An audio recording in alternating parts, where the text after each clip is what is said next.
자, 안녕하세요. 김성진 프로입니다. 자, 이번 시간에는 드라이버 방향에 대해서 좀 설명을 해드릴 거예요. 많은 분들이 아주 간단한 두 가지 동작만 잘 지키시면 이 방향에 관해서는 일단 기본적인 건 다 잡고 갈 수 있는데, 이 가장 기본적인 거 두 가지를 지키지 않아서 일단은 방향이 흐트러지시는 분들이 굉장히 많더라고요. 자, 그 두 가지가 뭐냐면 굉장히 중요한 건데요. 뭐 어쨌든 우리가 뭐 방향을 신경 쓰기 위해서 클럽 페이스도 있고 뭐 궤도도 있죠. 근데 그 클럽 페이스, 뭐 스윙, 궤도 이런 거 이전에 무조건 먼저 지켜져야 될 부분들은 딱 두 가지예요. 가장 기본이죠. 머리의 좌우축과 허리의 위아래축. 자, 제가 먼저 좀 실험을 해볼게요. 자, 제가 이렇게 해서 클럽을 살살 흔들기 시작하죠. 이렇게 살살 흔들 거예요. 자, 이렇게 보여드리면 좀 더 편하겠죠? 살살 흔들 거예요. 자, 그럼 이건 뭐 골프 스윙이라고 하기는 좀 그렇고, 그냥 도구를 몸 가운데 두고 흔들기 시작한 거죠. 살짝 흔들기 시작하면 원이 그려져요. 반원이 그려지면서 스윙, 몸을 조금씩 크게 움직이면 우리가 알고 있는 골프 스윙이 만들어지죠. 이렇게. 그러면서 스윙 크게 하면 하나의 원이 만들어지면서 골프 스윙이 되는 거예요. 이걸 뒤에서 보여드리면 흔들기 시작하면 원이 만들어지고 조금 더 크게 움직이면 골프 스윙이 되는 거예요. 자, 제가 지금 앞에서 보여드리고 뒤에서 보여드렸죠. 그럼 앞에서 보여드렸을 때 체크해야 될 부분과 뒤에서 보여드렸을 때 체크해야 될 부분은 서로 달라요.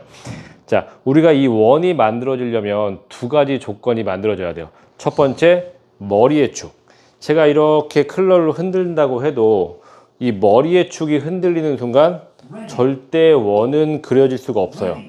원이 그려지지 않고 골프채는 팔자를 그리게 되겠죠. 이렇게. 그쵸? 가만히 있는 상태에서 원을 만들 수 있다는 것은 머리의 축이 지켜지고 있는 조건 하에서 원이 만들어질 수가 있는 거예요. 이 머리의 축, 좌우축이 흔들기 시작하면 절대 원은 만들어질 수 없어요. 자, 그리고 가장 중요한 두 번째 기준. 두 번째 기준은 뒤에서 볼 수 있는 건데, 두 번째 기준은 이 허리 각도의 기준이에요. 각도의 기준. 허리 각도의 기준이 지켜지고 있으니까 내가 이렇게 해서 좌우축으로 흔들었을 때 원이 만들어질 수 있는 거예요. 하지만 이 허리의 축을 제가 다시 움직이기 시작하면 또 원은 팔자가 되죠. 이렇게 원을 흔들어도 팔자의 원이 그려질 거예요. 한마디로 우리가 스윙을 하면서 이 머리의 좌우축과 허리의 위아래축, 이 두 가지 축이 지켜지고 있다는 조건 하에서 원이라는 게 만들어질 수 있는 거고, 우리는 스윙이라는 원 운동을 할 수가 있는 거예요. 이게 지켜진 상태에서 뭐 페이스 앵글이 있고 뭐 레깅이 있고 뭐 이것저것 굉장히 많은 것들이 있겠죠. 하지만 반대로 생각해 보면 이것들이 지켜지지 않은 상태에서 다른 것들을 신경 써봤자 아무 의미가 없다는 거예요.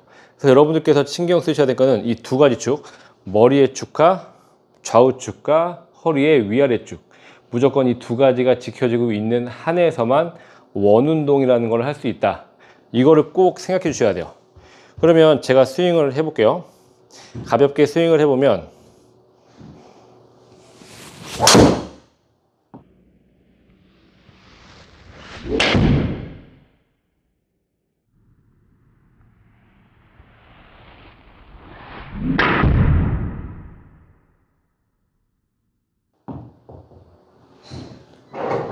스윙을 해보면 지금 같은 경우에 두 가지가 지켜지고 있었기 때문에 여러분들께서 보셨던 스윙의 원이 만들어진 거예요.